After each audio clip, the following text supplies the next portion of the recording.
Please do subscribe to Prajabheri News Channel.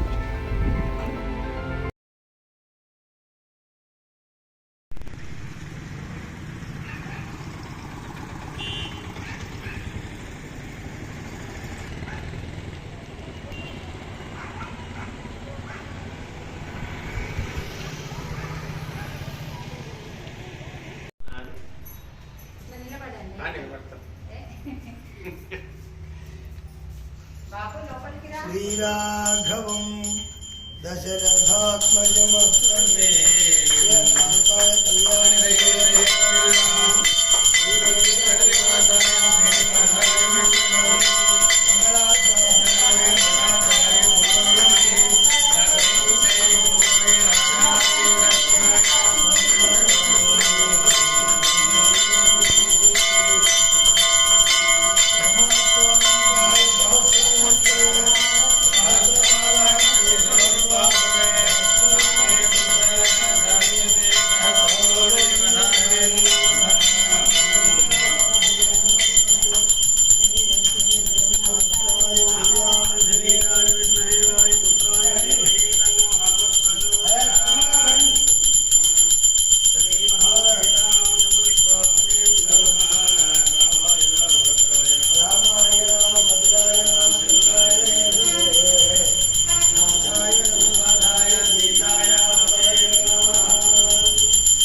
శ్రీతచేతన మందారం శ్రీనివాసమహం భజే. అయ్యా రండి. మహోత్సవం 7 రోజుల పాటు రామాయణం గురించి మనకి ఇక్కడ ప్రవచనాలు జరుగుతూ ఉంటాయి. ఈరోజు మరి రామాయణ సప్తాహంలో రోజుకొక అంశాన్ని దీంట్లో మరి ఇవ్వడం జరిగింది. ఈ రోజున రామాయణంలో మనం అందరం కూడా ఇది నవరాత్రులు అంటారు, దీన్ని వసంత నవరాత్రులు. ఈ వసంత మాసంలో వచ్చే ఈ నవరాత్రులు కూడా స్వామికి చాలా ఇష్టమైనవి, ప్రీతికరమైనవి. అలాంటి రోజున భగవన్ నామం చేసినా విన్నా పరమ పుణ్యం కలుగుతుంది.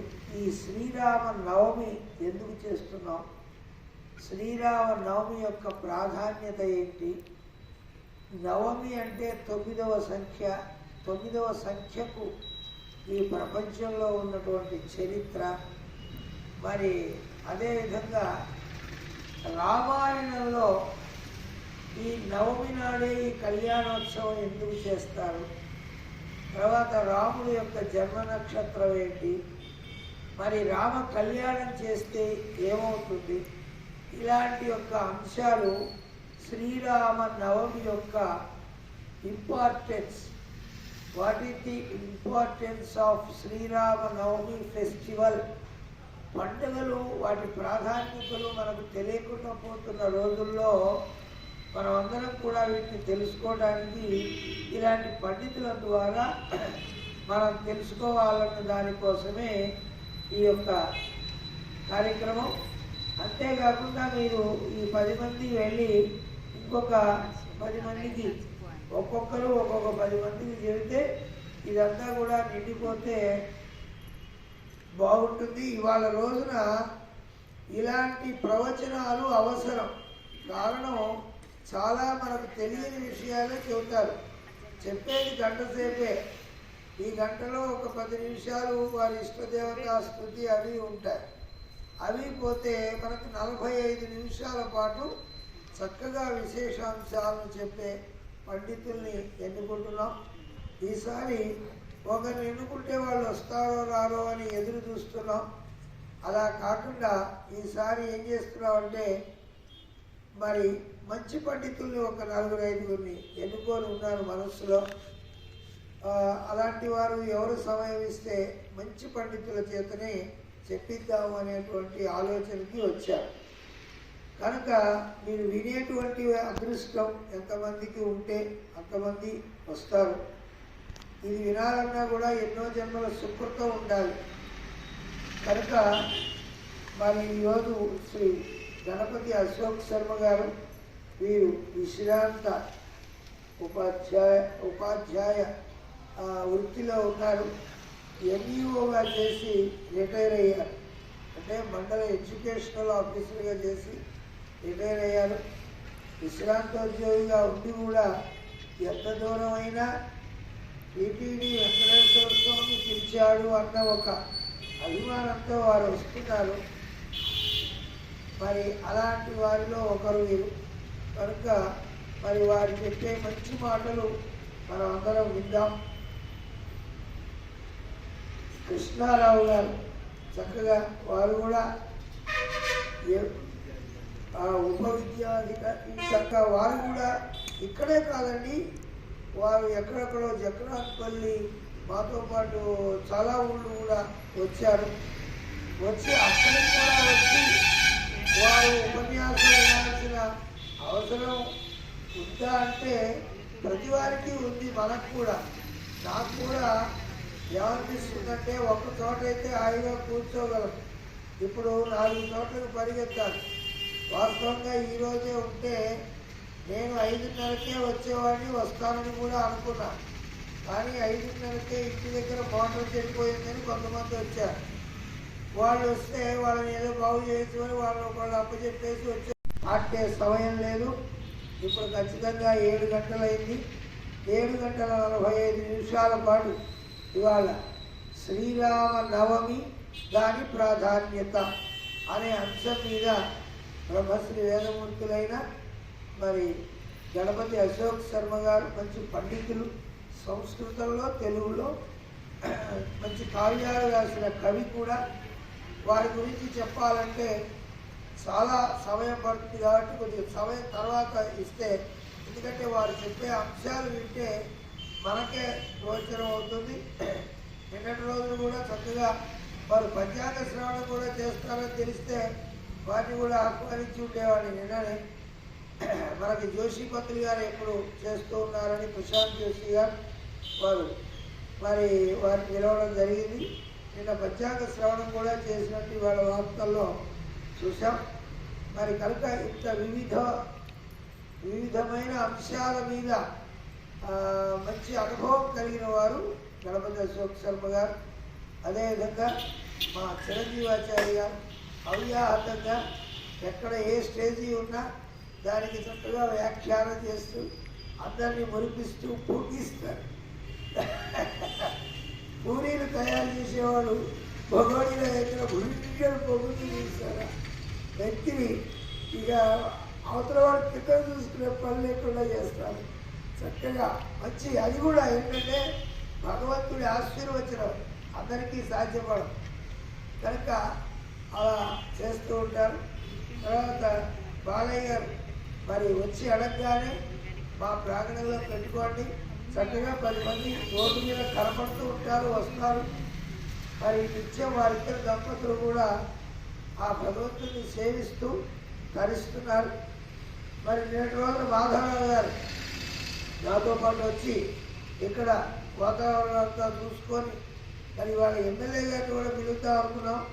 ఈ ఉన్న పబ్లిక్తో ఎమ్మెల్యే గారిని పిలిస్తే మరి కొద్దిగా టీటీడీ అంటే ఆ స్థాయి తగ్గుతుందేమోనని ఆయనకేం ఫోన్ చేయలేదు. రేపు పొద్దున క్షంతవ్యంలో అండి నేను అటు పోయినాను ఇటు పోయినానని ఏదో చెప్పేసి మళ్ళా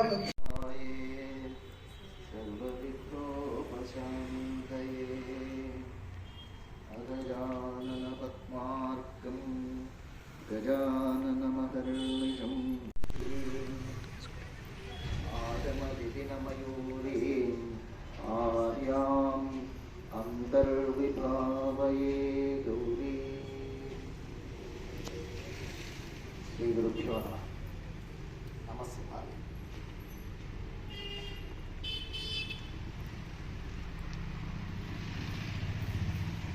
వామే భూమిసుతా పురస్తు హనుమాన్ పృష్ఠే సుమిత్రాసుతః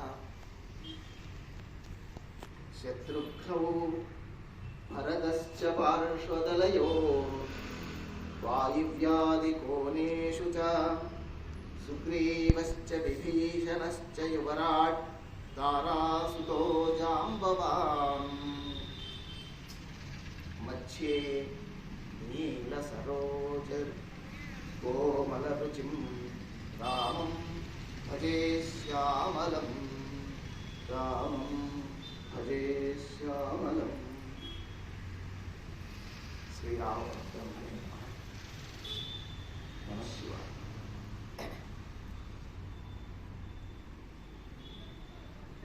ఈరోజు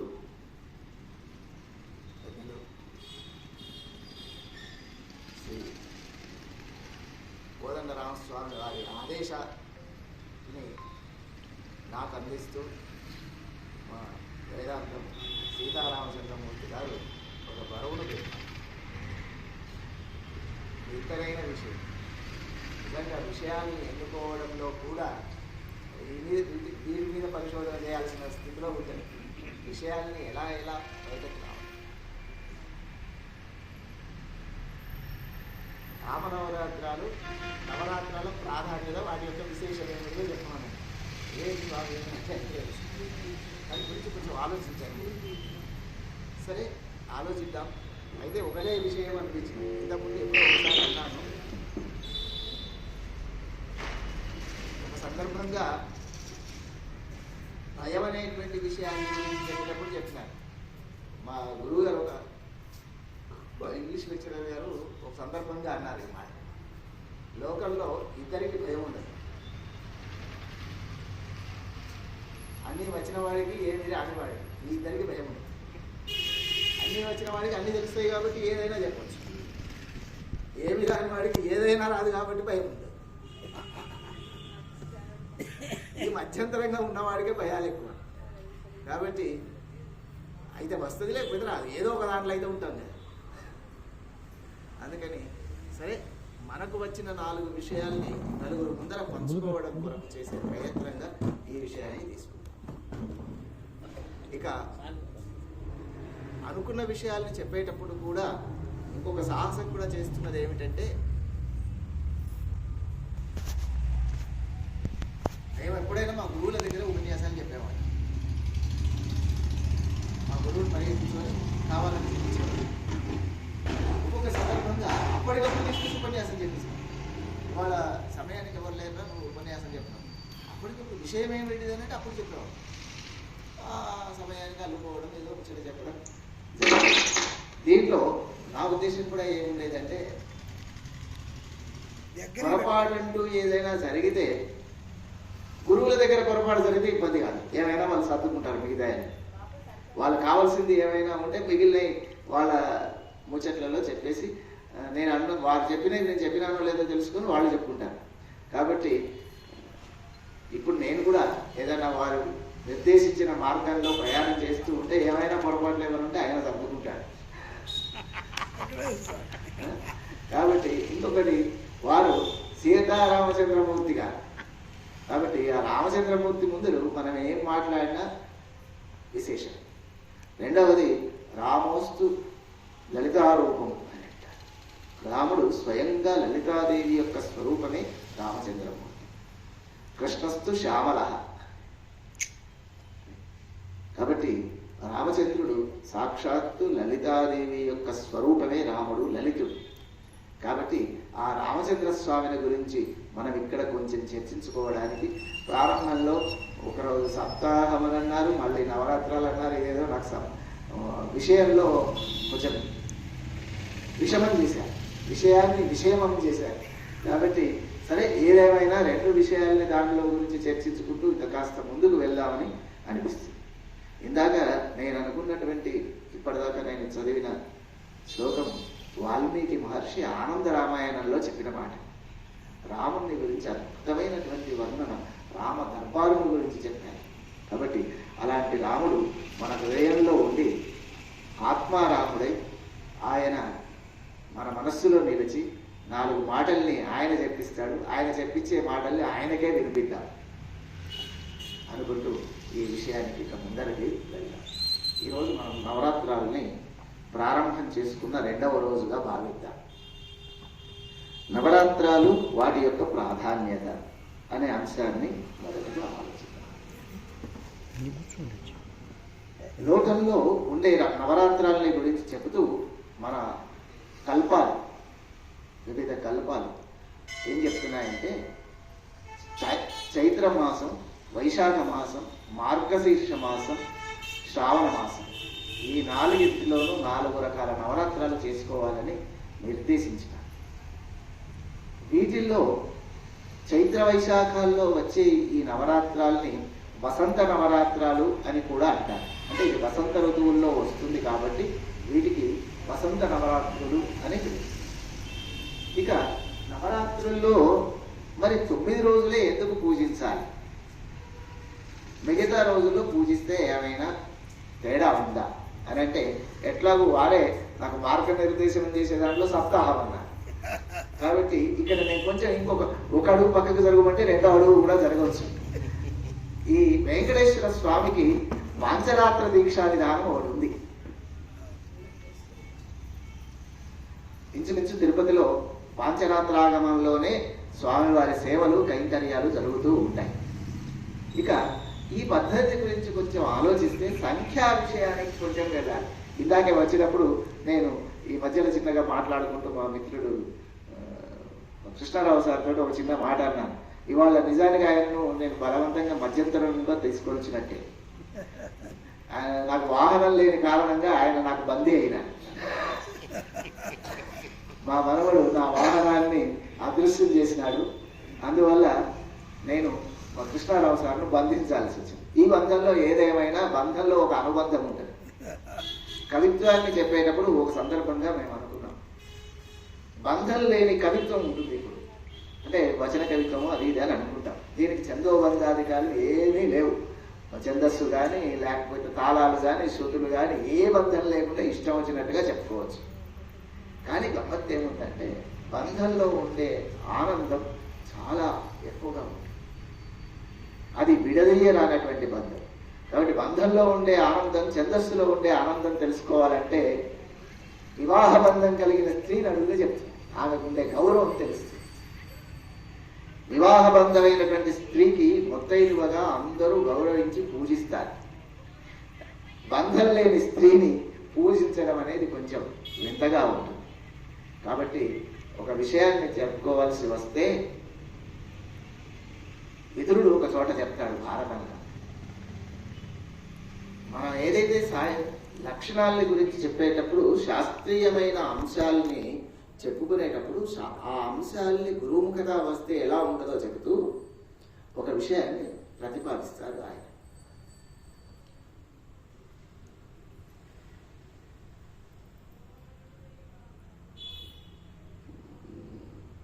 అనేక విషయాలు తెలుసుకున్నప్పటికీ కూడా చదువుకుంటూ పుస్తకేషు చ యా విద్య నా అధీతం గురు సన్నిధం, గురువు గారి దగ్గర చదువుకోకుండా ఏదో పుస్తకాలు మాత్రం అట్లా 4 పుస్తకాలు ఇటు తిప్పేసి అటు తిప్పేసి ఇందులో అది ఉంది అది ఉంది అని 4 ముచ్చట్లు ఏదో చెప్పేస్తున్నట్టయితే అది ఎలా ఉంటుందట అంటే, నస జానంతే సభామధ్య, సభలలో వాడికి గౌరవం ఎలా ఉంటుందట అంటే, జారగర్భ యువ స్త్రీయా, వాడి గౌరవం ఒక బంధంలో ఉండేటువంటి ఒక సుమంగళి అయి భర్తృ సంబంధం కలిగినటువంటి గర్భమైన స్త్రీకి సీమంతము ఉన్నయనం మొదలైన కర్మల్ని చేసి ఎట్లా గౌరవిస్తారో అలాంటి గౌరవం పుస్తకాలు మాత్రమే చదువుకొని వచ్చినటువంటి వాడు పుస్తకం ముచ్చట చెప్తే అంత గౌరవం ఉంటుందట. ఇది వ్యాసుడు మన మిత్రుడు చెప్పినటువంటి ఒక చిన్న వింతైన విషయం. సరే, కాబట్టి 4 విషయాల్ని అక్కడక్కడ తెలుసుకున్న వాటిని గురించి చెప్పడానికి ముందుకు వస్తూ ఉంటే ఇవాళ ఒక మాట అన్నాను, ఇవాళ గణితంలోకి కొంచెం వెళ్దామా అని. గణితాన్ని గురించి ఆలోచించాలంటే మరో విశేషం కూడా ఉంది. జ్యోతిష్యానికి గణితానికి అవినాభావ సంబంధం ఉంది. ఒకటిని విడిచి ఇంకొకటి ఉండలేదు. పూర్వం జ్యోతిష్యాన్ని చెప్పేవాళ్ళు కానీ ఇలా పంచాంగాలు, నిన్న మనం చెప్పుకున్నటువంటి పంచాంగం కానీ వీళ్ళను గణకులు అని మాత్రమే అనేవాళ్ళు. గణితం చదివిన వాళ్ళు కానీ వాళ్ళకు ప్రసిద్ధి. పూర్వంలో గణితం అంటూ ప్రత్యేక శాస్త్రం లేదు, వీళ్ళనే గణకులు అనేవాళ్ళు. గణితం తెలిసిన వాళ్ళుగా వాళ్ళకు ప్రసిద్ధి. గణిత విద్య అని ప్రత్యేకమైనటువంటి ఒక శాస్త్రం, జ్యోతిష్ శాస్త్రంలో ఒక విధానం ఉంది.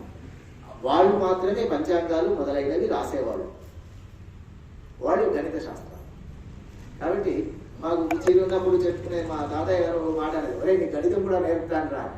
సరే, గణితం అంటే ఏమిటి అని అనుకుంటే అప్పుడు ఆయన చేసిన పని ఏమిటంటే ఇదే, పంచాంగాలు తయారు చేయడం ఎట్లా, వీటిని గురించి ఏ విధంగా వాటి విధానాలు ఉంటాయి. కాబట్టి గణిత సంబంధమైన అంశాలని మనం చర్చించుకోవాలంటే గణిత శాస్త్ర పరిచయం ఉన్నటువంటి వాళ్ళు ఉంటే కూడా బాగుంటుంది. అందుకని మా కృష్ణారావు సార్ మీరు ఉంటే మీ ముందర చెప్తే కొంచెం ఏదైనా పెద్దరికం వస్తుంది. పెద్దరికం కాదు, మనం చెప్పింది ఒక ఆమోద ముద్ర వేయాలంటే ఆ శాస్త్ర పరిచయం కలిగినటువంటి వాళ్ళు ఉండాలి. లేకపోతే ఇది సత్యమా అసత్యమా అని నిర్ణయం చేయడానికి తగిన యోగ్యత కలిగిన వాళ్ళు అవసరం. ఇక సాహిత్యము, శాస్త్రము వీటన్నిటిలో తెలిసినటువంటి వాళ్ళు పెద్దలు, రామచంద్రమూర్తి గారు, మన చిరంజీవాచార్యులు మొదలైన వాళ్ళందరూ ఉన్నారు. పెద్దలు అందరూ అమ్మవార్లు, దైవీ స్వరూపులైనటువంటి అమ్మవార్లందరూ ఉన్నారు. రామచంద్రమూర్తి ఇప్పుడు సర్వాధ్యక్షత్వం వహించి ఇక్కడి నుంచి మనం నిర్వహిస్తున్నాం. తర్వాత అమ్మవారి మరో స్వరూపమే బాలాస్వరూపం. లలితాదేవిని చిన్న రూపంలో చెప్పేటప్పుడు బాల అంటారు. బాలను గురించి చెప్తూ పరశురామస్వామి మరో చోట చెప్తారు కల్పసూత్రాలు. అయం బాల శ్రీ విద్యైవ అని ఒక సూత్రం కల్పసూత్రాలు. అంటే బాల మంత్రం అనేది ఒకటి, ఒక విద్యా మంత్రం ఉంటుంది అమ్మవారికి సంబంధించినటువంటి విషయం. అది తక్కువ అక్షరాలతో, అంటే 3 అక్షరాలతో కూడుకున్నటువంటి విద్య అయినప్పటికీ అది మాత్రమే శ్రీ విద్య అనే విషయాన్ని పరశురామస్వామి తన కల్పసూత్రాల్లో చెప్పారు. కాబట్టి ఇవన్నింటినీ దృష్టిలో పెట్టుకొని గమనించి చూస్తే మరొక విశేషం మనకు రుద్రంలో కనిపిస్తుంది. కృష్ణ యజుర్వేదంలో, యజుర్వేద శాఖలో మధ్య భాగంలో రుద్ర అధ్యాయం ఉంటుంది. రుద్ర అధ్యాయంలో చమకం అనేటువంటి ఒక భాగం ఉంది. ఆ చమక భాగంలో చివరిలో సంఖ్యా విషయాల్ని చెప్తారు. ఏకాచమే తిస్సమే పంచచమే సప్తచమే నవచమే ఏకాదశచమే త్రయోదశచమే పంచదశచమే సప్తదశచమే నవదశచమే అని ఇట్లా చెప్పిన వాటిలలో ఎక్కడి దాకా తీసుకెళ్తారు సార్ అంటే 30 అక్షరాలు 27 అక్షరాల దాకా తీసుకొచ్చి తర్వాత 2వ సంఖ్యను తీసుకొస్తారు. అన్ని బేసి సంఖ్యలనే మొదట చెప్పింది, బేసి సంఖ్యలనే తీసుకొని వస్తారు. అయినాక బేసి సంఖ్యల తర్వాత మనం సరి సంఖ్యలు చాలా మంచివి అనుకుంటారు. అప్పుడప్పుడు బేసి సంఖ్యలన్నీ ఏమో ఉంటాయని సరి సంఖ్యలు ఉండాలి అని చెప్తూ ఉంటారు. లోకం ఒక వింతైందండి. మీరు దీన్ని అన్యదా భావించకపోతే అప్పుడప్పుడు ధర్మసూత్రాలను చెప్పాల్సిన మా బాధ్యత మాకు మా రామచంద్రమూర్తి గారు అప్పచెప్పారు. కాబట్టి కొన్ని ధర్మసూత్రాలని కూడా సందేహ రూపకంగా చెప్పాలి. కాబట్టి మరొక విశేషం ప్రపంచంలో ఎట్లా ఉంది అంటే నిజం కంటే అబద్ధం చాలా తొందరగా వ్యాప్తి చెందుతుంది. ఇప్పుడు ఎక్కడికైనా వెళ్ళాలంటే మన వాళ్ళు కనీసం 5 పోవాలంటే అంటారు. ఎక్కడైనా ప్రయాణం చేసేటప్పుడు 3 పోవద్దు అని చెప్తూ ఉంటారు. 3 వద్దు, 3 వద్దు, 3 ఉన్నారు, 3 వద్దు, 5 పోవాలి. అసలు ఇది ఎక్కడ నాకు కనిపిస్తలేదండి. నేను శాస్త్రాలని కానీ ఈ శకున శాస్త్రాన్ని గురించినటువంటి అధ్యయనం చేసినప్పుడు కనిపించింది. ముగ్గురు పోవద్దు అంటే నాకు చేతి బ్రాహ్మణత్రయం అని ఉంది సూత్రం. బ్రాహ్మణులు మాత్రమే ముగ్గురు పోవద్దు అంటే మిగతా వాళ్ళు పోవచ్చు అనే అర్థం. అయితే ఈ సంఖ్యలో వర్ణ భేదాన్ని అనుసరించి మారింది. ఈ శకునాన్ని చెప్పేటప్పుడే నగచేత్ బ్రాహ్మణత్రయం శూద్ర పంచకం అన్నారు. వైశ్యులు 4 పోవద్దు, శూద్రులు 5 పోవద్దు అని అందులో సూత్రం. కానీ ఇప్పుడు అందరూ కలిసి 5 పోతున్నారు. సరే, ఇది ఎందుకు వచ్చిందో ఇక తెలియదు, దాన్ని మనం అట్లా వదిలేయాలి. ఇట్లా వింత వింతగా ప్రయాణం చేస్తూ ఉంటాయి. కాబట్టి 3 వద్దు 4 వద్దు అనే విధానం లేదు. 3 శబ్దానికి చాలా గొప్పైన ప్రాధాన్యత ఉంది. 3 అనే సంఖ్యకి చాలా గొప్ప ప్రాధాన్యత ఉంది. 3 త్రిగుణాత్మకాలు. ఒక బిందువును మనం రేఖాచిత్రాల్ని మనం గమనించినట్టయితే బిందువు ఒక చుక్క అని అర్థం. బిందువు అంటే 0 అని గుండ్రగా పెట్టేదాన్ని బిందువు అని కాదు. ఒక చుక్క పెడితే కూడా బిందువే. తెలుగులో పూర్వకాలంలో వ్యాకరణాల్లో బిందువుని చుక్క అని కూడా అన్నారు. శాస్త్రీయంగా చుక్క అన్నారు. చుక్క అంటే మామూలుగా చుక్క పెట్టేసారు. ఆ చుక్కని బిందువు అని కూడా అంటారు. యంత్రాలు మొదలైన వాటిని మనం గమనించి చూస్తే మధ్యలో చుక్కనే ఉంటుంది. బిందువు అంటే గుండ్ర గీత గీసి ఉండదు, వృత్త రూపంలో ఉండదు, ఒక చుక్కనే ఉంటుంది. రెండవది రాతకి పనికొచ్చేది 2, ఒకటి చుక్కలు, రెండవది గీతలు. మన ఇంటి ముందర ముగ్గులు వేసుకుంటారు, రంగవల్లికలు. స్త్రీలు సాధారణంగా మనం గమనిస్తాం. అక్కడ కూడా మీరు వాడేది చుక్కలు, గీతలే. ఈ చుక్కలు గీతలతో మన వృత్తాంతం అంతా జరుగుతుంది. ఒకటి గమనించి చూడండి, ఒక బిందువును అంటే ఒక చుక్కను మనం బంధించాలనుకుంటాం. ఒక చుక్క ఎక్కడి నుంచి ప్రారంభమైంది, ఎక్కడికి పూర్తవుతుంది అంటే చెప్పలేదు. ఉదాహరణకి లడ్డు ఉన్నది అనుకోండి, లడ్డు ఎక్కడి నుంచి తింటే తీయ ఉంటుంది, ఎక్కడి నుంచి తిన్నా తీయగానే ఉంటుంది, అది గుండ్రగానే ఉంటుంది. ఎక్కడి నుంచి ప్రారంభించాలి అనడానికి అంటూ ఆధారం ఏమీ లేదు మనకు. అట్లాగే చుక్కకు కూడా మొదలనేది ఏది తెలియదు. అందుకే చుక్కనే పరబ్రహ్మ స్వరూపం అన్నారు. ఎందుకంటే ఆది మధ్యాంతరహితమైన స్వరూపమే పరబ్రహ్మ స్వరూపం. కాబట్టి ఎక్కడ మొదలో, ఎక్కడ చివరో, ఎక్కడ మధ్యలో అనేది గుర్తించడానికి వీలు లేదు. ఎప్పుడు ఉంటుందో ఎప్పుడు పోతుందో కూడా తెలియదు. అలాంటి నిరంజనుడు, నిర్గుణుడు అయినటువంటి రూపాన్ని పరబ్రహ్మ స్వరూపంగా చెప్తాం. అదే ఏకమేవ అద్వితీయం బ్రహ్మ. ఒకటి ఏది ఉన్నదో అదే పరబ్రహ్మ స్వరూపమే. ఆ పరబ్రహ్మ స్వరూపాన్ని ఒకటిని మనం ఒక విషయంలో బంధించాలి, దాన్ని మనం పట్టుకోవాలి, దాని గురించి తెలుసుకోవాలి. అని అంటే పట్టుకోవడానికి వీలైనటువంటి పదార్థాన్ని మనం బంధించాలి లేదా తెలుసుకోవాలి అంటే మన విజ్ఞానం అవసరం. ఏ విజ్ఞానం ద్వారా తెలుసుకోవాలనుకుంటామో ఆ విజ్ఞానాన్ని ఎలా తెలుసుకుంటామంటే కనీసం చిన్నగా ఒక చిన్న ప్రశ్న వేసుకుంటాం. ఒక సుక్క ఉన్నది లేదా 0 ఉన్నది. ఆ 0ని మయూఖము అని అంటారు. మయూఖం అంటే గీత అని అర్థం. సూర్యుడి నుంచి ఒక కిరణం వస్తుంది, ఆ కిరణాన్ని మయూఖం అని కూడా పిలుస్తారు. అంటే ఒక గీత. ఒక 0ని మనం గీతలలో బంధించాలి. ఎన్ని గీతలు గీయాలి?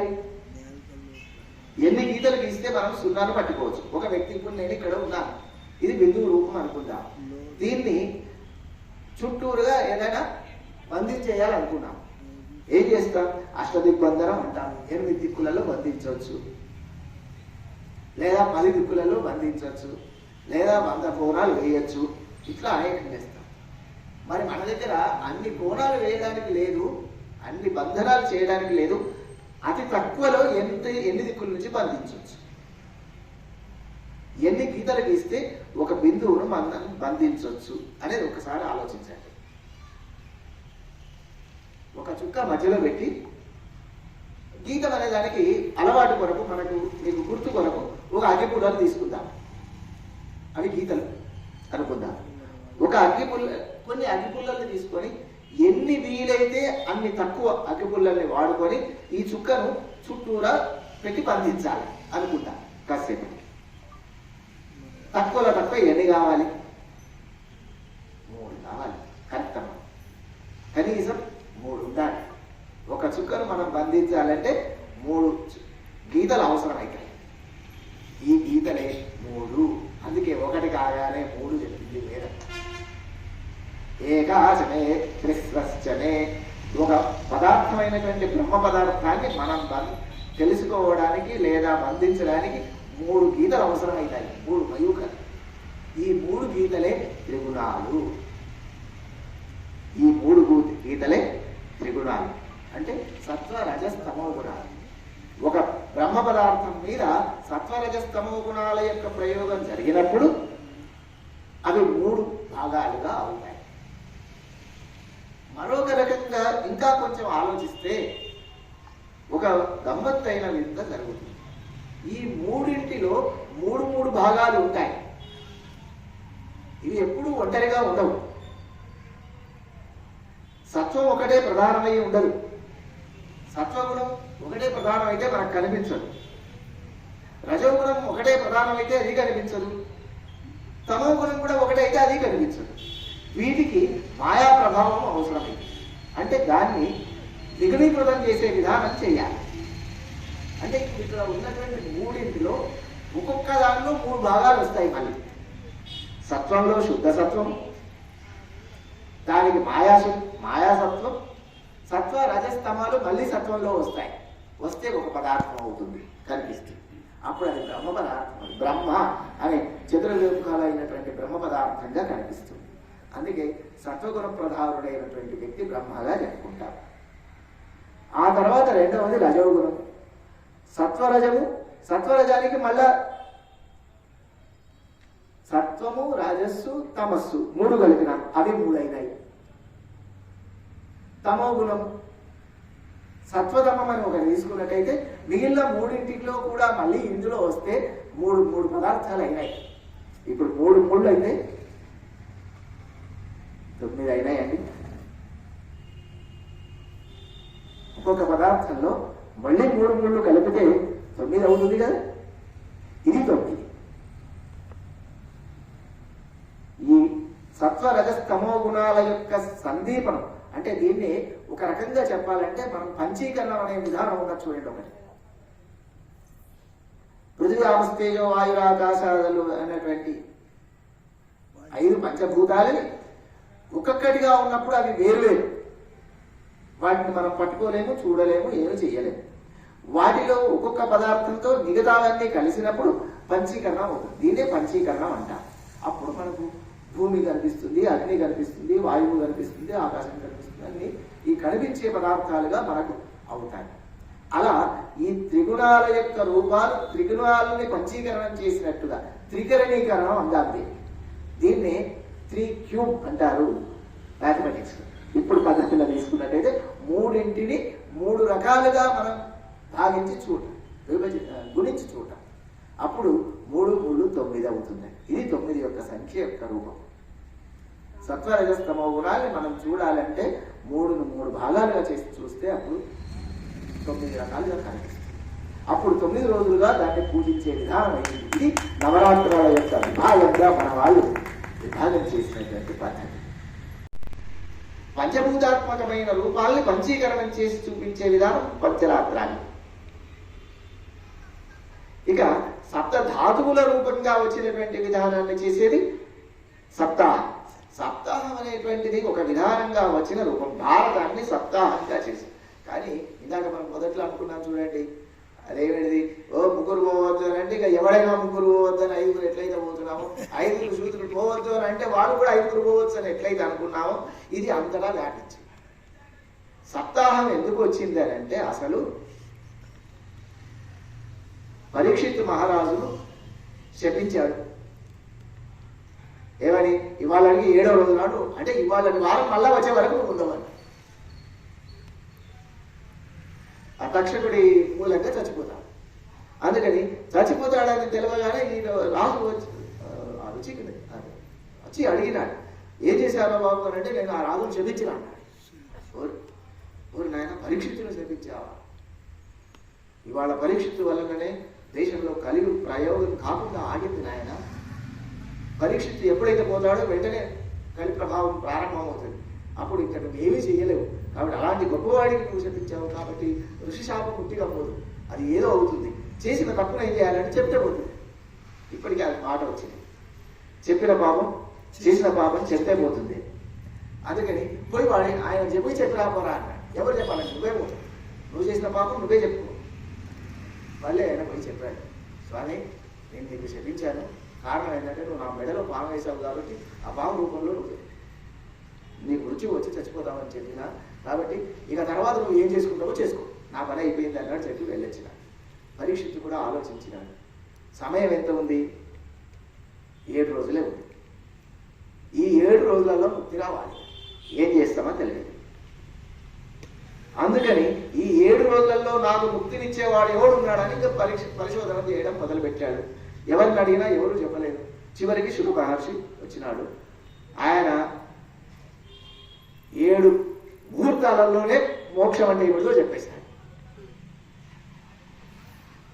ఆయనకున్న లక్షణం ఏంటంటే శుక మహర్షికి ఆవు మూత్రం అట్లా తోక కదులుతున్నదంటే ఈయన గోపుచ్చ కాలం కంటే ఎక్కువ ఉన్నాడట. కాబట్టి ఖాళీగా పని లేకుండా ఆవు తోక ఆడించేంత లోపల కంటే ఎక్కువ ఉండడు. అది కదిలించిందంటే ఈయన అక్కడి నుంచి కదులుతాడు. లేదా పని చెప్పాలి, లేదా అడగాలి, లేకపోతే వెళ్ళిపోతాడు. ఈయన కొద్దిసేపట్లోనే మోక్షం అంతా ఇది చెప్పాడు. నాయన ఏమున్నదిరా బాబు, మోక్షం అంటే ఇదని ఒక్క క్షణం లోపల అయిపోయింది. అప్పుడు ఈయనకు మళ్ళా బాధ వచ్చింది. కావలసిందంతా వచ్చిందండి. సంపదలు లేనప్పుడు ఒక బాధ ఉండేది, సంపద బాగా వచ్చినాక మళ్ళీ ఇబ్బంది ఎక్కువ. అవి రక్షించుకోవడం ఒక కష్టం. అందుకని మోక్షం వచ్చింది, మోక్షాన్ని 7 రోజుల దాకా ఏం చేయాలి. అందుకని ఆ 7 రోజుల కాలాన్ని గడపడానికి, ఆయన ఆపుకోవడానికి అనేక రకాలైన ప్రశ్నలు అడిగి భాగవతాన్ని సృష్టి చేశాడు పరీక్షిత్ మహర్షి. ఈ మహర్షిలో అందుకని ఆ 7 రోజుల కాలం గడిచిందే మహాభాగవతం యొక్క చర్చ. శుక మహర్షి పరీక్షిత్తుకు 7 రోజులలో భాగవతాన్ని చెప్పాడు. అందుకని ఆయన 7 రోజులు చెప్పిన కదా, మనం కూడా 7 రోజులు చేద్దాం. ఆయన పరిస్థితి వేరండి, మన పరిస్థితి వేరు. ఆయన 7 రోజుల్లోనే మోక్షం పొందాలి. తర్వాతకి ఆయన ఉండడు, ఈయన ఉండడు. కానీ మనకు జీవితకాలం అంతా బాగుంది కాబట్టి 7 రోజులే పారాయణం చేయాల్సిన అవసరం లేదు, 30 రోజులు చేయొచ్చు. అందుకే గీతా ప్రెస్ వాళ్ళు భాగవతాన్ని 30 రోజులు చేసుకునే పారాయణ విధానాలని కూడా చెప్పారు. కాబట్టి 7 రోజుల విధానం అనేది లేదు. సప్తాహం ఎందుకు వచ్చింది? ఈ రకంగా సప్తాహం వచ్చింది. ఇక రామాయణాన్ని కూడా సప్తాహంగా చేస్తూ ఉన్నారు కొంతమంది. రామాయణాన్ని 7 రోజుల్లో చేయమని ఎక్కడా చెప్పలేదు. భాగవత ప్రభావం రామాయణం మీద పడింది. నవరాత్ర విధానం అయితే ఇది ఎందుకు వచ్చిందంటే, ఇంకా నవరాత్రాల్లో మనం పూజిస్తూ ఉండేప్పుడు భగవంతుడిని ఎలా సమారాధన చేస్తాము. ఇంకొక విశేషం కూడా ఉంది. లలిత రూపం స్వయంగా రాముడే అని అనుకున్నాం మనం. వసంత నవరాత్రాలు కూడా ఇప్పుడే ప్రారంభమవుతాయి. వసంత నవరాత్రాలు ఇప్పుడు ప్రారంభమవడం ఏమిటిది అని అంటే, మనకు ఒక వింత ఉన్నది. వసంత ఋతువు ప్రారంభమయ్యేది చైత్రమాసం. చైత్రుడు వసంతుడికి మిత్రుడు. రెండవ రూపం ఏమిటి? దీని వెంటనే ఏం రావాలంటే, దీనికి కొంచెం ముందుగా ఒక 15 రోజుల ముందుకు వెళ్ళండి. వసంత ఋతువు ప్రారంభం కావడానికి ఒక 15 రోజుల ముందు వెళితే ఆ వసంతుడికి అతి మిత్రుడైనటువంటి మన్మథ దహనం జరిగింది, కామదహనం జరిగింది. కామదహనం జరిగిన తర్వాత అప్పుడు ఆ కాముడు చనిపోయిన వెంటనే రతీదేవి ప్రార్థించింది, స్వామి నీకు కళ్యాణం జరిగితే లోక కళ్యాణం అవుతుందని,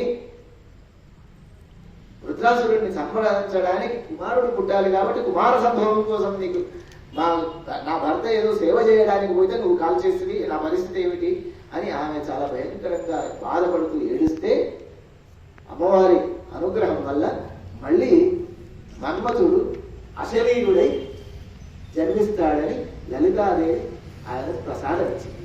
అందువల్ల వసంత ఉత్సవం అప్పుడు జరుగుతుంది ఈ పౌర్ణిమ ప్రారంభంతో. అందుకనే ప్రతిపదారంభంతోనే ఈ వసంత నవరాత్రాలు ప్రారంభమవుతాయి. ఎందుకంటే ప్రతిపదతో ప్రారంభమయ్యే ఉత్సవాలే వసంతోత్సవం. కాబట్టి ప్రతిపద నుంచి ఇప్పుడు ప్రారంభం చేస్తాం. ఎందుకు ఈ మాట చెప్పాల్సి వచ్చిందంటే మళ్ళీ వసంతోత్సవాలు వైశాఖ మాసంలో కూడా వస్తాయని ఒక పొరపాటున నేను ఒక మాట మీకు చెప్పాను. అక్కడ వసంత నవరాత్రాలు ప్రతిపద నాడు ప్రారంభం కావు. మళ్ళా మీరు ఎప్పుడైనా నన్ను పట్టుకుని అడిగే అవకాశం ఉంటుంది కాబట్టి తప్పించుకోవడానికి ఇప్పుడే చెప్తున్నా. అక్కడ వసంత నవరాత్రాలు వైశాఖ మాసంలో ప్రతిపద నాడు ప్రారంభం కావు, షష్ఠి నాడు ప్రారంభం. ఇదే విధండి చిక్కు. మీరు ఇట్లా ఒకసారి చెప్తారు, అట్లా ఒకసారి చెప్తారు. మాటలు మీ ఇష్టం అంటే మా ఇష్టం కాదండి, అమ్మవారి చెప్పు నిర్దేశం. ప్రతిపన్ముఖ్య రాకాంత తిథిమండల పూజిత అని అమ్మవారి లలితాదేవి స్తోత్రంలో మీరు విని ఉంటారు. ఆమె ప్రతిపన్ ముఖ్య రాకాంత తిథి మండల పూజిత. ఆమె ఎలా పూజించబడుతుందంటే ప్రతిపద మొదలుకొని రాకాంతం అంటే పౌర్ణిమ అప్పటి వరకు ఉండేటువంటి తిథి మండల పూజిత. ఆ తిథులలో అంటే ప్రతిపద మొదలుకొని పౌర్ణిమ వరకు 15 రోజులు పూజింపదగినటువంటి రూపం అది. కాబట్టి ఆమెను పూజిస్తారు. మరి రాముడు లలితా స్వరూపుడు కదా, ప్రతిపద నుంచి ప్రారంభమవుతుంది. ఇదేంటి స్వామి, ఇది బాగానే ఉంది. మనం చైత్రకూటం దాకా పూజిస్తలేం కదా, రామనవమితో పూర్తి చేసేసి దర్శనాలు ఉత్సవాలు మరి సమాప్తం చేస్తున్నాం కదా అనుకునే అవకాశం కూడా ఒకటి. అందుకే ఇక్కడ రెండవ విధానం కూడా ఉంది.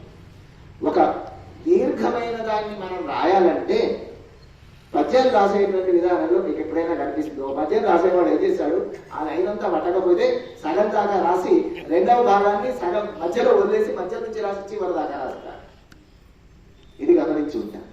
అందుకని ఒక దాన్ని పూర్తిగా చేయాలంటే ఒక మధ్యలో దాకా తీసుకెళ్లి మధ్య నుంచి చివరి దాకా తీసుకుపోయి పూర్తి చేయడం సంప్రదాయం.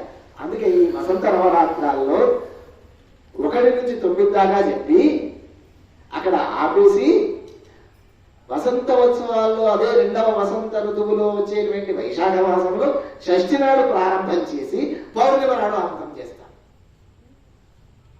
పౌర్ణిమ నాటికి ఆ నవరాత్రాలు పూర్తయినాయి. అందుకని వైశాఖ వసంత ఋతువులో 2 కాలాలు, 2 నెలలు అమ్మవారి సేవ, రెండింటికి 2. మరి అయితే ఇది లలితా రూపం అన్నారు కదా, ఇంకొక ప్రశ్న కూడా మీకు రావచ్చు. నేనే ఆ ప్రశ్న వేస్తున్నాను. మరి ఇక్కడ వసంత నవరాత్రాలు అన్నారు, లలితాదేవి యొక్క రూపాన్ని ప్రతిపదం నుంచి పౌర్ణిమ దాకా చేస్తున్నాం. మరి ఇప్పుడు రాముని పూజిస్తున్నాం, అక్కడనేమో నృసింహస్వామిని పూజిస్తున్నాం. ఇదేంటండి చిక్కు? చిక్కు కాదండి, ఇది ఒక అద్భుతమైన వింతైన రూపం. ఇందాకే మా చిరంజీవాచార్యులు గుళ్ళో లోపలికి వెళ్తున్న ఒక చిన్న మాట తలుక్కు అనిపించారు. రామచంద్ర స్వామి పక్కన నేను ఆ పక్కన గుళ్ళో ఆ పక్కన ఆలయ భాగాన్ని చూడలేదు. రామచంద్ర స్వామిని చెప్తూ ఆయన నమశివాయ, శ్రీరామ నమశివాయ శివుడు అక్కడ ఉన్నాడు. అక్కడ ఉండగానే కలిసిన విశేషం ఏంటంటే ఇది శివరామాలయం.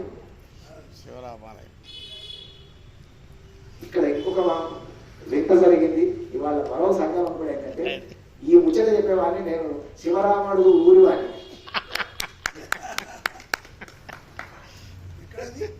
నిజామాబాద్ జిల్లాలో తలపల్లి మండలంలో ఉన్న రాముడు ప్రాజెక్ట్ అని ప్రస్తుతం అనుకునేదాన్ని పూర్వం దాన్ని ఇందూరు శివరాముడు గారి పేరుతో పిలిచేవాడు. అక్కడ కూడా రామాలయం శివాలయం 2 ఒకే ప్రాంగణంలో ఉన్నాయి. ఆ కొండ మీద ఒకసారి సార్తో ప్రోగ్రామ్. అయితే ఈ రెండింటి యొక్క సమ్మేళనాన్ని మనం ఆలోచిస్తే ఒక్కసారి మనం కొంచెం మార్కండేయ పురాణంలోకి వెళ్దాం. అక్కడ మనకి దీనికి దృష్టాంతం కనిపిస్తుంది. అదే మరి టైం దగ్గరకు వస్తుంది. 50 నిమిషాలు 9 నిమిషాలు కరెక్ట్గా 9 నిమిషాలు 9 చెప్పండి. అయితే మార్కండేయ పురాణంలో మహాకాళిని గురించి చెప్తారు. ఆమె ఎలా ఉంది? దశవక్ర దశభుజ దశపాదాంజనప్రభ విశాలయ రాజమాన త్రింశల్లోచనమాలయ అని ఆమె యొక్క రూపం అంతా వర్ణిస్తూ చెప్పి చివరిలో ఒక మాట చెప్తాడు. ఏషా సా వైష్ణవీ మాయా మహాకాళీ దురత్యయ. ఎంత గొప్పనైన విశేషం చూడండి. ఏషా సా వైష్ణవీ మాయా మహాకాళి. మహాకాళి అనేటువంటి ఈవిడ ఆమె వైష్ణవి యొక్క మాయ. విష్ణువు యొక్క స్త్రీ రూపంలో ఉండేటువంటి మాయారూపం. మాయ అనేదానికి ఏ రూపము ఉండదు. స్త్రీ కాదు, పురుషుడు కాదు, నపుంసకుడు కాదు, ఈ రెండూ కావు. అన్ని లింగాల్లోనూ ఉండేటువంటి రూపం. కాబట్టి ఈ వైష్ణవి మాయ అనేది ఏదైతే ఉందో ఇది విష్ణు సంబంధమైనటువంటి మాయ. అది విష్ణువుకు సంబంధించింది కాబట్టి విష్ణు రూపమే అవుతుంది. అందుకని రామచంద్రుడు విష్ణు అవతార రూపుడైనటువంటి రామచంద్రుడు ప్రారంభంలో రామచంద్రుని రూపంలో, రెండవ భాగంలో నృసింహ రూపంలో ఆవిర్భవించి ప్రతిపద నుంచి పూర్ణిమాంతదాకా ఇది చేస్తుంది. ఇక ఈ 9 లోపల ఉండేటువంటి మరొక విధంగా ఏమున్నదంటే, మనకు జ్యోతిష్యంలో ఇప్పుడు మనం చెప్పుకునేటువంటి విధానంలో దశాంశ మానం అనుకుంటున్నాం. ఇప్పుడు మనం ప్రపంచంలో చెప్పుకునేదంతా కూడా దశాంశ మాన విధానంగా చెప్తున్నాం. అయితే 0తో మొదలు పెట్టుకొని 9 దాకా, లేదా 1 నుంచి 9 దాకా చెప్పి 0 చివరికి చెప్పడం. పూర్వంలో 0 ముందు చెప్పి తర్వాత 9 చెప్పేవాళ్ళు. కంప్యూటర్లో వచ్చినాక 1 నుంచి 9 దాకా చెప్పి చివరికి 0 చెప్తున్నారు. సరే, ఏదేం చేసినా వృత్తంలో ఒకదాని తర్వాత ఒకటి వస్తూనే ఉంటుంది. ఈ 9 సంఖ్యల్లో మరొక విశేషం ఏంటంటే, మొదటిది బ్రహ్మ పదార్థం అన్నాం. మొదటి శబ్దాన్ని చెప్పుకుంటూ వచ్చినప్పుడు మనం ఏకమైవ ద్వితీయం బ్రహ్మ అన్నాం. మొదటిది బ్రహ్మ పదార్థం అయినప్పుడు ఆ తర్వాతి పదార్థం కూడా బ్రహ్మమే కావాలి కదా. ఒక పదార్థాన్ని గురించి చెప్పేటువంటి వాడు నా రుద్రో రుద్రమర్చే, నువ్వు రుద్రుడిని పూజించాలంటే నువ్వు రుద్రుడు కావాలి. కాబట్టి నువ్వు బ్రహ్మను పూజించాలంటే నువ్వు బ్రహ్మ పదార్థం కావాలి, అయితేనే బ్రహ్మ పదార్థమే. మరి ఈ బ్రహ్మ పదార్థాలు ఎలా అయినాయంటే, ఆ బ్రహ్మ తాను అనుకున్నప్పుడు సృష్టి కార్యక్రమాన్ని నిర్వర్తించాలని అనుకున్న రోజు నాడు ఉగాదిని మనం పూజించడానికి గౌరవం ఇదే. సృష్టి కార్యక్రమాన్ని నిర్వర్తింపజేసుకుందామని బ్రహ్మలోపల ఆలోచన రాగానే ఆయన మొదటగా తానొక్కడు ఈ కార్యక్రమాన్ని సాధించలేదు కాబట్టి తనలాంటి వాళ్ళని సృజనాత్మకతా శక్తి కలిగిన కొంతమందిని సృష్టించాడు. అది మానసిక సృష్టి. ఆ మానసిక సృష్టిలో వచ్చినటువంటి బ్రహ్మలు ఉన్నారు, వాళ్ళని నవవిధ బ్రహ్మలు అంటారు. వశిష్ఠుడు, కశ్యపుడు, అగస్త్యుడు మొదలైనటువంటి భరద్వాజుడు మొదలుగా కలిగినటువంటి 9 రకాల బ్రహ్మలు వచ్చారు. వాళ్ళే నవబ్రహ్మలు. కాబట్టి బ్రహ్మలు కూడా 9 మంది అయినారు. నవవిధ బ్రహ్మలు నవసంఖ్యాకమైనటువంటి విషయాల్లో శబ్దశాస్త్రాన్ని కూడా వ్యాకరణాల్లో 9 రకాల వ్యాకరణాలు ఉన్నాయి. అందుకే ఆంజనేయ స్వామిని రామాయణంలో నవవ్యాకరణ పండితుడు అని అంటారు. 9 వార్మీయము మొదలుగా కలిగినటువంటి అనేక రకాలైన 9 రకాల వ్యాకరణాలు చదివినటువంటి వ్యక్తిగా నవవిధ బ్రహ్మల్లో ఒకరుగా ఆంజనేయ స్వామి ఉంటారు. కాబట్టి ఈ నవ సంఖ్యకు గొప్పలైన విశేషం. నిజం చెప్పాలంటే 9 రకాల సంఖ్యకు ఉన్నటువంటి విశేషంగా నవధాతువులు, నవగ్రహాలు, నవధాతువులు, నవరంధ్రాలు, తర్వాత నవచక్రాత్మకం, శ్రీవిద్యారూపకమైనటువంటి శ్రీచక్రానికి కూడా నవచక్రాత్మకమైన రూపం, శరీరం కూడా నవచక్రాత్మకమైన రూపమే అని భావనోపనిషత్తు చెప్తుంది. నవావరణ శ్రీచక్రం ఉండేది నవావరణాత్మకమైంది. కాబట్టి ఇలా 9 ఆవరణలో ఉండేటువంటి స్వామిని మనం పూజించడానికి ఈ విధంగా నవరాత్రులని మనం ప్రారంభించుకుంటాం. నవరాత్రాల్లో మరొక విశేషం కూడా ఏముందంటే, 3 9 అయినప్పుడు 3 9 అయినప్పుడు ఆ 9ని 3 భాగాలుగా చేస్తే 27 అవుతాయి. 9 3 27. 27 అనే రూపం ఎప్పుడైతే వస్తుందో అది నక్షత్ర రూపం. నక్షత్రాల్ని 4 భాగాలుగా భావించుకుంటే 4 27 108. అందుకే మనం 108 సంఖ్యని అష్టోత్తర శతం అనే పేరుతో గౌరవిస్తూ ఉంటాం. ఈ విధంగా 9కి విశేషమైన సూచన జరగడం వల్ల ఈ 9 రూపకమైనటువంటి 9వ స్థానంలో మనం నవరాత్రుల్ని జరుపుకోవడం, స్వామివారిని పూజించుకోవడం, అలా ఎవరెవరికి తోచిన రూపంలో బ్రహ్మ పదార్థం అనేది ఎలా ఉంటుంది అంటే మనం ఎట్లా భావించుకుంటే అట్లా ఉంటుంది. కాబట్టి రామచంద్రుడిగా మనం భావిస్తూ ఆ లలితా రూపంలో ఉన్నటువంటి ఆ స్వామిని మనం పూజిస్తూ ఆ వైష్ణవీ మాయలతో కూడుకున్నటువంటి ఆ విష్ణుమూర్తి స్వరూపాన్ని భావిస్తూ నిరంతరం అధ్యయనం చేయడం వల్ల నవభక్తులు కూడా ఉన్నాయి. నవవిధ భక్తులు మనకు ఇక్కడే కాదు, శ్రవణం, కీర్తనం, విష్ణు స్మరణం, పాదసేవనం, అర్చనం, వందనం, దాస్యం, సఖ్యం, ఆత్మ నివేదనం అని 9 రకాల భక్తి విధానాల్ని మనకు భాగవతం అందించి, ఇది భక్తులలో ప్రధానమైనటువంటి ప్రహ్లాద మహర్షి చెప్పినటువంటి మాట. కాబట్టి ఈ విధంగా నవవిధ భక్తుల్లో స్వామివారిని మనం పూజించి వారిని జ్ఞాపకం చేసుకొని మన జీవితాన్ని ధన్యం చేసుకోవాలని, అందుకే మనం ఆ రామచంద్రుడి వలన తారక మంత్ర రూపమైనటువంటి ఆ భగవంతుడిని ధ్యానం చేస్తూ ముక్తి మార్గంలో ప్రయాణం చేయాలని కోరుకుంటూ ఈ 50 నిమిషాల సమయంలో మనం దీని గురించి చెప్పడానికి అంటే అనేక విషయాలు, ఒక్కొక్క దాని గురించి చెప్పుకోవాలంటే కొన్ని రోజుల తరబడి చెప్పుకునేటువంటి అనేకమైన అంశాలు ఉన్నాయి. కాబట్టి ఇవాళ నాకు పరిమితి కేవలం నవసంఖ్యాకాత్మకము, నవరాత్రులు మాత్రమే చెప్పమన్నారు. కాబట్టి రాత్రిని పూజించడం, మరి ఇంకొక చివరి మాట మీరు పూర్తి కావాలి. కాబట్టి నవసంఖ్యాత్మకమైనటువంటి దాన్ని మరి రాత్రులు దీని మొదటి పూట పూజించకుండా రాత్రి పూటనే ఎందుకు పూజించాలి అని అంటే, ఇది మొదటనే మనం చెప్పుకున్నాం వసంత నవరాత్రి. వసంత రూపం అనేటువంటిది, వసంతం అంటే పచ్చదనం. పచ్చదనానికి హిరణ్య రూపం. ఆ హిరణ్య రూపాన్ని మనం చెప్పుకునేటప్పుడు ఏమైతుందంటే, హిరణ్యాన్ని మనం పసుపుగా చెప్పుకుంటాం. పసుపుగా చెప్పుకునే దాన్ని, ఈ పసుపుల గురించి ఒక్కసారి మనం ఊహించుకుంటే, ఎవరైనా గౌరిని పూజిస్తాం, గౌరిని పసుపుతోనే పూజిస్తాం కదా, గౌరమ్మను పసుపుతోనే చేస్తాం. మరి పసుపును ఒక రోజు శంకరుడు ఒక అద్భుతమైన విషయాన్ని చెప్తాడు. మానసిక పూజ అని, అమ్మవారికి సంబంధించిన మానసిక పూజా విధానాన్ని చతుషష్ఠోపచార పూజని చెప్తాడు శంకరుడు. అక్కడ భోజనాన్ని గురించి చెప్తాడు, భక్ష్యాలు మొదలైనటువంటి వాటిని గురించి చెప్తూ ఆయన నిశా పుస్తుంబరీ సంస్కృతై శాకై సాగం సుధాధికరసై సంతర్ప్యామ్యంబికే. అమ్మా, నేను పాయసం చేసి పెడతానే, కొంచెం ఆనందంగా అని అంటాడు.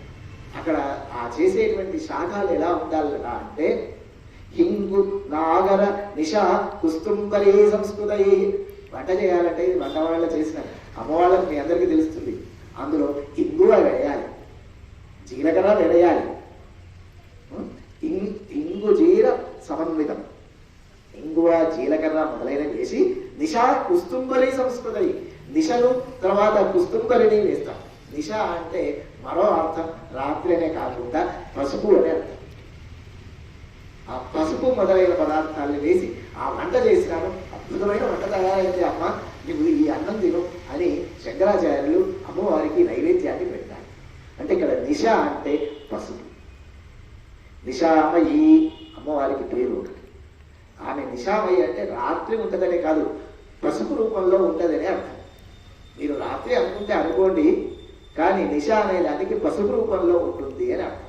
అందుకే పసుపు రూపంలోనే అమ్మవారిని మనం గౌరవిస్తాం, పూజిస్తాం. కాబట్టి ఆ నిశారూపమైన దాన్ని పూజించినప్పుడు ఇంకోటి, మరి రాత్రే ఎందుకు చేయాల్సి వచ్చిందంటే, ఆమె వైష్ణవి మాయనే అయినా శివుణ్ణి ఆశ్రయించినప్పుడు శివుడు పంచభూతాలను కూడా తన ఆధీనంలో ఉంచుకోవడానికి సర్వభూతాత్మకుడైనటువంటి ఆయన ఎప్పుడు కూడా సంధ్యారంభ విజృంభితం శృతి శిరస్థానాంతరాధిష్ఠితం సప్రేమ భ్రమరాభిరాం అని మరో చోట శంకరుడు చెప్తారు. సంధ్యారంభ కాలంలోనే శివుడు తాండవం మొదలు పెట్టాడు. ఆయన ఇంకెప్పుడు పెట్టాడు. కారణం ఏంటంటే, సంధ్యాకాలం ప్రారంభమైతే రాక్షసుల వృత్తి పెరుగుతుంది. రాక్షసులు రాత్రి పూట సంచరిస్తారు. కాబట్టి భూత ప్రేత పిశాచాది రాక్షసులు మొదలుగా కలిగినటువంటి భూతగణమంతా రాత్రి పూట విజృంభిస్తుంది. ఆ రాత్రి పూట విజృంభించేటప్పుడు వాళ్లను అణచడానికి స్వామివారు స్వయంగా తాండవం చేస్తారు. ఆయన తాండవం చేస్తుంటే ఆయనతో పాటుగా ఈ అమ్మవారు కాస్త పక్కన ఉండి తన లాస్య వినోదంతో వాళ్ళను రంజింపజేస్తుంది. అందుకే రాత్రి పూట ఆమెను పూజించాలి. కాబట్టి రాత్రి పూట ఆమెను పూజించడానికి మహాకాళి రూపంలో రాత్రి పూట పూజించే విధానం మనకు ఒకటి కనబడుతూ ఉంది. అందుకే రాత్రిలో, అందుకే తెల్లవారుజామున లలితను పూజించే విధానంలో మరొక విధానాన్ని చెప్తారు. ఏంటంటే, బ్రాహ్మీ ముహూర్త కాలంలో సూర్యోదయ పూర్వం సూర్యోదయం అయ్యే వరకు లలితా రూపాన్ని పూజించమని ఉంది. అంటే తెల్లవారుజామున 3 గంటలకే లేచి స్నానం సత్యానుష్ఠానాలన్నీ చేసుకొని తెల్లవారి 6 గంటల వరకు మనం పూజించాలి. ఆమెను అలా పూజించాలంటే రాముడు స్వయంగా లలితారూపుడు కాబట్టి ఆ లలితారూపంలో ఉండేటువంటి ఆమెని మనం రాత్రిపూట పూజించాలి. అంటే తెల్లవారుజామునే పూజించాలి. పూజించాలంటే రాత్రి పూజించాలి. కాబట్టి 9 రాత్రుల్లో ఈ స్వామి వారిని మనం పూజించడానికి అవకాశం ఏర్పడుతుంది. కాబట్టి ఈ నవరాత్రాల్ని మనం శుభ్రంగా, సంతోషంగా, ఆనందదాయకంగా స్వామివారిని పూజించి కాలస్వరూపాలైనటువంటి వారిని పూజించి, కాలం అనేది దీనికి అందరికీ కాలం ఉంది కదా. 108 అని ఎందుకు అనుకున్నామంటే 27 నక్షత్రాల రూపం ఇందాక చెప్పుకున్నాం. 27 నక్షత్రాల రూపమైనటువంటి 108 సంఖ్యతో అష్టోత్తర జపనామాలతో, అష్టోత్తర నామావళితో, అష్టోత్తర జపమాలికతో మనం పూజ చేసి స్వామిని మనం తరింపజేసుకున్నట్లయితే రామరామానం, శ్రీరామ అనేటువంటి మంత్రంతోనూ, రామకృష్ణ అనేటువంటి మంత్రంతోనూ మనకు గురూపదేశిష్టమైనటువంటి రూపంలో ఆ స్వామి వారిని నిరంతరం ధ్యానం చేసుకుంటూ పూజించినటువంటి వాళ్ళు సకల సౌఖ్యాలని పొంది చివరికి మోక్షాన్ని కూడా పొందుతారని భగవంతుడైనటువంటి స్వామి వారు మనకు వ్యాస రూపంలో అనేక విధానాలను చెప్పినారు. నవరాత్రుల విధానాలు కాబట్టి ఈ 9 రోజులు మనం అందరం కలిసి ఈ సుఖాలని, ఆనందదాయకమైన విధానాన్ని పంచుకుందాము. ఈ 4 మాటలు మీతో చర్చించుకోవడానికి అవకాశం కలిగించినందుకు తిరుమల తిరుపతి దేవస్థానం పక్షాన రామచంద్ర స్వామికి ధన్యవాదాలు. నమో వెంకటేశాయ. శ్రీరామ నవమి యొక్క ప్రాధాన్యతను చెప్పమని ఆశించేది ఇది. నవమి యొక్క సంఖ్య యొక్క విశేషాన్ని 9కి ఎంతటి ప్రాధాన్యత ఉంది అంటే దాన్ని లలితా సహస్రనామ పరంగా, తర్వాత సంఖ్యాశాస్త్ర పరంగా అద్భుతంగా గణపతి అశోక్ శర్మ గారు మన ముందు ఆవిష్కరణ చేశారు. 9 రాత్రులు, ఇది వసంత నవరాత్రులు మనం ప్రారంభం చేస్తా ఉన్నాం. సప్తాహం, సరే సప్తాహం అని ఎందుకన్నామంటే ఒకటేమో ఉగాది పండుగ, ఒకటేమో శ్రీరామనవమి కళ్యాణోత్సవం. ఈ 2 తీసేసి మధ్యలో వీళ్ళు సప్తాహాన్ని పెట్టారు. మిగతా 7 రోజులు. ఎందుకంటే మొదటి రోజునేమో అందరూ పంచాంగ శ్రవణం వినడం మీదనే ధ్యాస పెడతారు, చివరిలోనేమో కళ్యాణోత్సవం చేసే దాని మీదనే ధ్యాస ఎక్కువ ఉంటుంది. కళ్యాణోత్సవంలో ఎట్లాగో రన్నింగ్ కామెంటరీ నడుస్తూనే ఉంటుంది. రాముడు ఎవరు, ఎందుకు ఉద్భవించాడు, రామాయణం జనానికి ఎంత మంచిని చేసింది, ఆ రాముడు ఎందుకు చిరస్థాయిగా మిగిలిపోయాడు, ఇవన్నీ ఆ విషయాలు అప్పుడు వేళ చెప్తారు. కానీ ఎన్నుకున్నటువంటి అంశాల్లో ఈ శ్రీరామ నవమి యొక్క ప్రాధాన్యత ఈరోజు తీసుకున్నాం. ఈ యొక్క 9 యొక్క సంఖ్యకు గణాంక శాస్త్రంలో కానీ, అటు మరి వారిందాక లలితా సహస్రనామం త్రిగుణాత్మకమైనటువంటి లలితాదేవి యొక్క మరో రూపమే స్వామివారు రాముడు అనేటువంటి భావన ఎంత మంచి భావన అంటే, అంతేకాక అసలు నేను అనుకుంటాను నిశాస్వరూపం అన్నారు కదా ఇందాక, ఆ నిశ అంటే చీకటి అని నా భావన. అంటే ఉన్న పర్యాయ పదాల్లో అర్థాల్లో చీకటిలో ఏమీ కనపడదు కదా, అంటే అమ్మవారు అంతటా ఉంటుంది చీకటిలో కూడా. ఇప్పుడు తర్వాత స్వామివారు నృత్యం చేస్తూ ఉంటే అమ్మవారు కూడా వారిని చూస్తూ ఉంటుంది. కాబట్టి యాదేవి సర్వభూతేషు అదృశ్య రూపేణ సంస్థిత. కాబట్టి అదృశ్య రూపంలో అమ్మవారు ఎప్పుడు ఉండి ఎవరు ఏ కార్యం చేసినా, అసలు రాక్షసులు అనేవారు ఉన్నారా లేరా తర్వాత పక్కన పెడదాం, చేసే కృత్యాన్ని బట్టి వాడు రాక్షసుడా దైవికంగా చేస్తున్నాడా అనేది మనం చెబితే ఖచ్చితంగా అమ్మవారు చూస్తూనే ఉంటుంది. కాబట్టి ఎన్ని రకాలుగా దాన్ని చెప్పుకున్నా అద్భుతంగా దాన్ని ఆవిష్కరించారని మాత్రం చెప్పగలం. కనుక శ్రీరామ నవమి నాడు ఇలాంటి నవరాత్రి ఉత్సవాల్లో ప్రతి ఒక్కరూ భాగస్వాములు అవ్వాలి, రాముడి యొక్క అనుగ్రహం పొందాలి. అది మన యొక్క ధర్మాన్ని మనం పాటిస్తూ మనం పాటించినట్టయితే అది మనని కాపాడుతుంది. ధర్మో రక్షతి రక్షిత. తిరుమల తిరుపతి దేవస్థానం ఆశించింది కూడా అదే. దానికి ఈ యొక్క ప్రాతిపదిక వేసి చెప్పినటువంటి గణపతి అశోక్ శర్మ గారికి మరి అందరూ శ్రద్ధగా విన్నారు చాలా చక్కగా.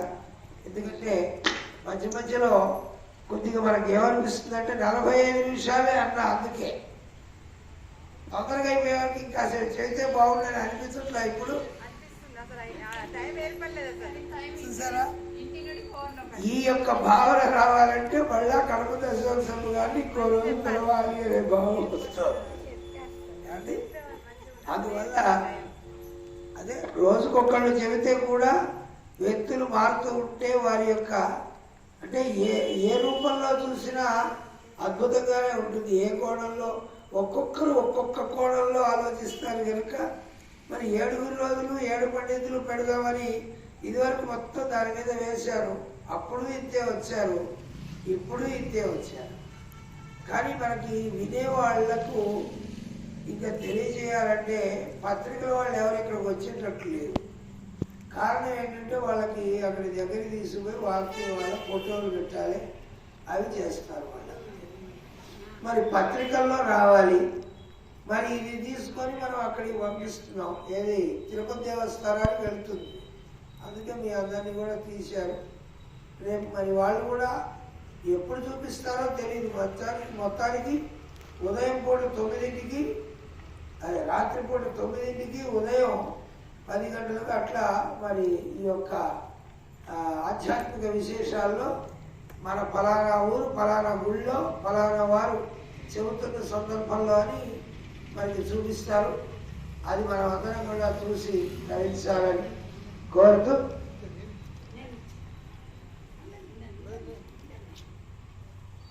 మరి ఆ విధంగా ఎప్పుడు కూడా ఈ కార్యక్రమాన్ని మనం విజయవంతం చేసుకుందాం. అట్లనే తిరుపతి దేవస్థానం ఏదో 4 దారి ఖర్చుల కింద ఇస్తుంది. అంటే ప్రసాదం రావాలి కాబట్టి మాట్లాడుతున్నాను. ప్రసాదం కూడా వచ్చేస్తుంది చక్కగా.